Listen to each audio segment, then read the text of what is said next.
Yeah, man, it is the 22nd of January 2022, and I am the insomnia plague for gang stalkers far and wide.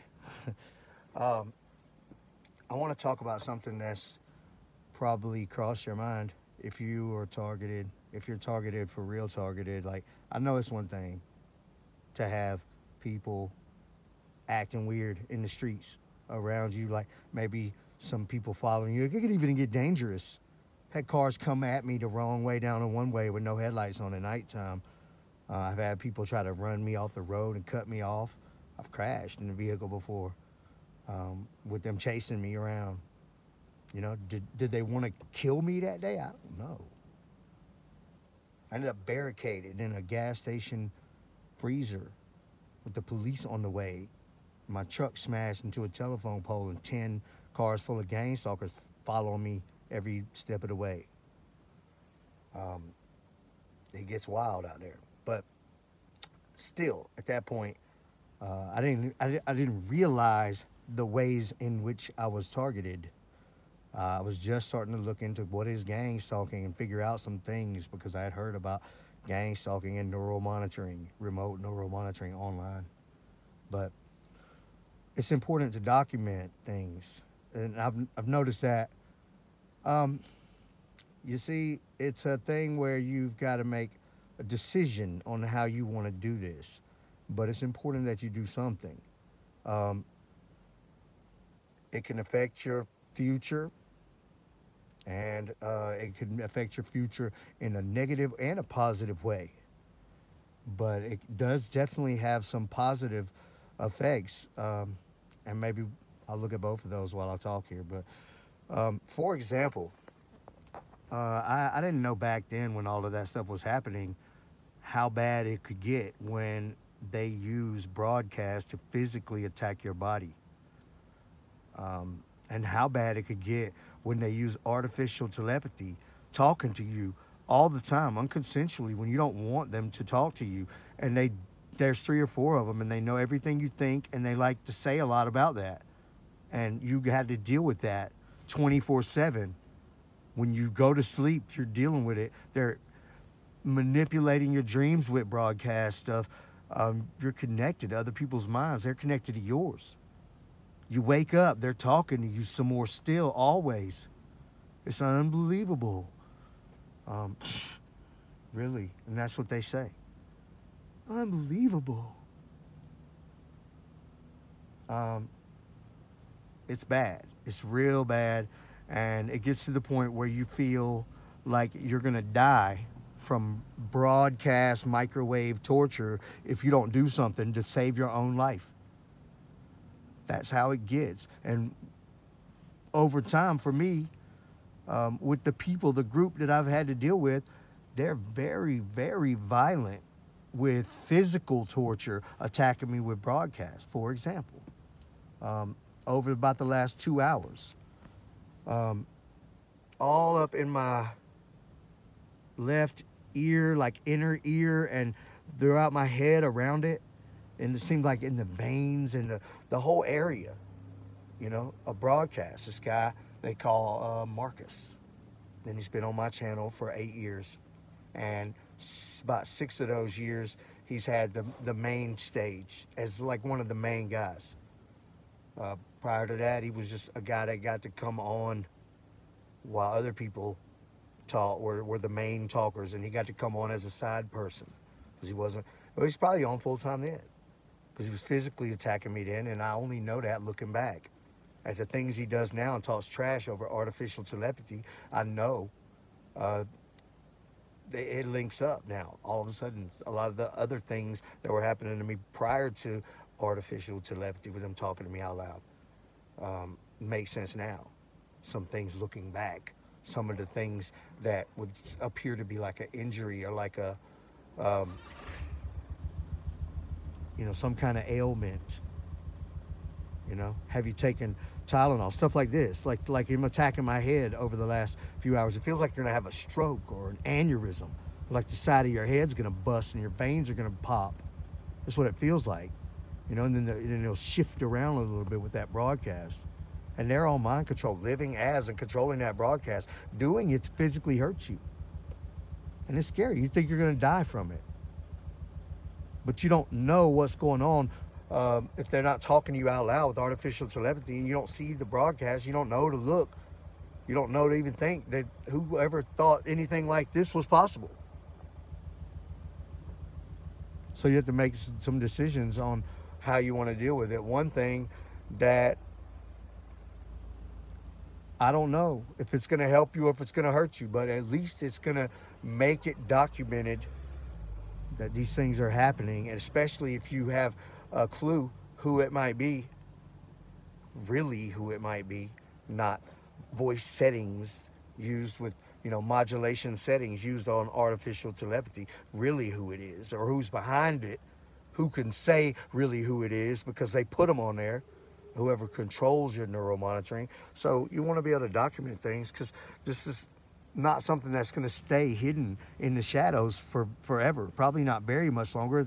Thousands of people talking about it every day. People writing books and people talking about it. Satellite terrorism, remote neuromonitoring. But gang stalkers that have people that have access to it, that choose to, that people that have access and control over their own neuromonitoring and access to other people's neuromonitoring, neurological broadcast frequency, that use it in malicious ways for terrorism and torture and many other mind control malicious activities.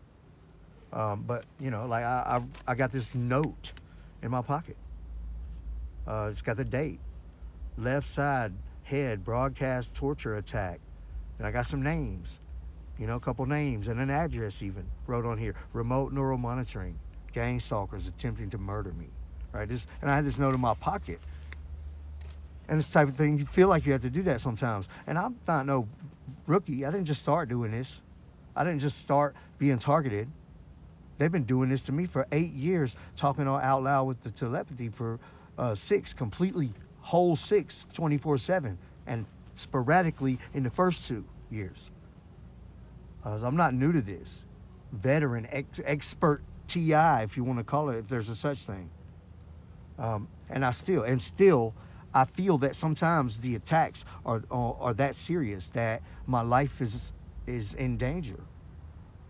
And self-defense may be imminent, but a note in my pocket to say, hey, these people are responsible for whatever's happening to me that I believe could cause something else. And I don't want, fall over and have like an aneurysm, brainstem hemorrhage, or stroke or so, whatever, same difference. I don't want it to be overlooked as a natural thing, a natural occurrence. I'm very healthy, other than the physical torture and attacks every day. So I document it. I do stuff like that, and I got little notes all day, every day, and then I do these videos. And it's not suitable for everybody. If I had a certain kind of job or a certain kind of career, or a certain kind of social position, or a lot of types of reasons would keep me from coming out and talking about this kind of thing publicly, due to the skepticism and conspiracy theorist stuff that surrounds what I'm talking about. And it's a very skeptical thing, but it's real, and I'm really going through it, and I don't make stuff up. I don't need no attention. I can get plenty of attention. I was doing way cooler stuff before. Wish I could dedicate my time to that now. That's part of the game. Hold you back, suppression. We don't want you to succeed. These are insecure people. These are people that don't feel like they could compete with you and everybody else. But they got access to this neuromonitoring broadcast stuff, so they're using it to not only for an advantage, but to maintain their advantage. Lock that in, and keep you where you're at, in slavery. And so there would be a lot of reasons, and looking back now, maybe I wish I wouldn't have came out public, but maybe I'm glad I did at the same time. I feel like my channel ultimately will be something that brings me a lot of value, and everybody else too. And because I'm one of the only ones that's out here really talking about it, I'm probably the only person in the world that's brought it to the level of this detail of what's really going on. And there's people that disagree with me, but I know what I'm talking about. and only time will tell, and it's all going to come out. So that puts me in one serious position um, to have a lot of credibility later, but right now it puts me in a different position right this minute, you know. And there's certain career pathways that I can't really take now. And it's I mean, what if I want to talk to a girl or something like that? Then what I want to do? I want to go on Facebook first and block her before she even knows I have a Facebook, and hope that she doesn't dig into social media enough to find me, or YouTube or anything else, and keep this a secret? Or do I just say, hey, here's what's going on? You know, oh, and then right now, the guy Marcus, he said the N word to me in a slang white person way of saying it, or just a slang way of saying it. He just said it to me. That's what he always says. And then he does something to me. So right then I start physically feeling that my stomach's being electrocuted, like jolts and that's putting a broadcast into my stomach. And he's able to access my neural monitoring and allow those type of connections and broadcast capability limitations or unlimitations, if you will, to say that to me unconsensually out loud on my mind, on my neurological broadcast frequency, and allow his monitor broadcast that's on my physical body to represent our connection, to have the ability to saturate into my flesh and hurt me physically. And I should be able to defend myself by any means, including forceful war, when that happens. And our government, the United States government, and obviously NASA, because this is a satellite broadcast and they know what's aboard these satellites. I assume NASA and the United States governments knows what's on board every satellite that we put up there. So they know about neural monitoring technology. We're not way behind the Chinese and the Russians or something like that. No. We lead the way on the space race thing, okay? They know what's going on with this technological stuff, and they put these satellites out there, and they know that people are using them in malicious ways. So what if I were to go and engage in this physical war that they're waging against me? What if I were to go and engage in that? Would the government support me? Would the government kill me? Would they send police to kill me if I were to engage in a physical war against the people guilty of doing this to me? So I document everything and I put it out there publicly.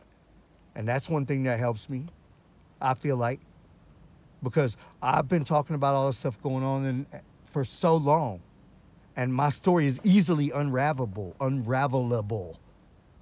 okay? Because I've talked about so many different people involved, and even if you didn't want to be a public figure about it, which they get rid of my stuff as quick as they can. So me being public about things is one of the ways I keep my story out there and keep them from suppressing me further and just, who knows, dump me in the river, okay? But, I put it out there public. But if you don't want to be a public figure, you could document these things on private videos. And I do private videos all the time. I do videos that are meant to be put out, but I'm just too upset. And I make them private. And there's videos where I say things that I can't say public, and I make them private. And I'm aware that gang stalkers and otherwise are watching those videos. But those are my private videos for my own documentation in case something happens to me and other reasons. But nothing that's said in those videos could be held against me because they're my private videos. I don't put them out there publicly, which makes it different. It's just my private diary of documentation. And, I got 1,000 videos like that. I post them on social media privately. And I use that as my documentation. And everybody that has neural monitoring and hacks into everything and is on that side of open web or whatever you want to call it, they see all of that stuff, and I know that enough people have seen my stuff that it can't just go away. My story can't just go away. So that's another reason. I write stuff all the time at home. I do videos that I've never put on any type of signal, Wi-Fi and internet, anything. But you have to do something to try to protect yourself. Meanwhile, I can give you this advice. Learn as much as you can about light spectrums and broadcast waves and electromagnetics and frequency stuff. Learn as much as you can about that and try to have a basic understanding of that, at least a basic understanding. And if you could get advanced with that, great. Otherwise, also you want to get involved with computer programming and cybersecurity and web development and application development and all of those things. Maybe even graphic design or photography and stuff with light spectrums and things like that. All of these things are important to find out about broadcast and mind control with the satellite broadcast stuff. And that's about it. I got to run right now, but those things are all very important, and that's how you want to document things. You want to document things, and that's what the things you want to learn about to try to get yourself out of this position, because God's got our back, but we have the ability and we're capable to do this ourselves, and that's what's going on here. So we're going to do that, and we still have God on our side, and we will prevail. But the government, you can't wait on them to help you. You really might die waiting on them to help you. Okay, so you have to take initiative. So learn about those things and document everything you can and keep everything you can keep offline completely. And the more stuff you can get out there, the better, I guess. The more of us saying it, you won't regret every aspect of coming out public, but there is some things to consider. So think about that and then make your own decisions. But thank you guys for watching my channel.